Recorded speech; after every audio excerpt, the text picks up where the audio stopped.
చిత్రంలో చూస్తున్నది మావాడే పుష్పరాజు గాడు. దీనికి కొంచెం సిగ్గు కూడా ఎక్కువ.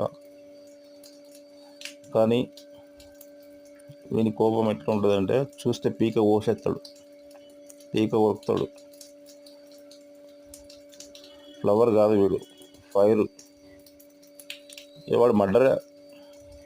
ఎలుక దొరికిందంటే తిరిగి తిరిగి దొరకబట్టి దాన్ని మొత్తం దొరకబట్టి చంపేదాకా వదిలిపెట్టాడు వాడు పుష్పరాజు గారు. కాకపోతే కొంచెం సిగ్గు ఎక్కువ వీనికి, అందుకోసమే సాటుకుండి వీడియో జరుగుతుంది. ఇంకా మొహమాటం పోతలేదు. అందరికీ నేను క్రిస్మస్ శుభాకాంక్షలు చెప్పని పొద్దుగాలు ఎత్తా, నాకు చెప్పడానికి వచ్చినట్టున్నది అలా. ప్రతి ఒక్కరికి పేరు పేరున మీకు మీ కుటుంబ సభ్యులకు క్రిస్మస్ శుభాకాంక్షలు. మీ శ్రేయభిలాషి ఎంఎస్ గౌడ్, భీమారం.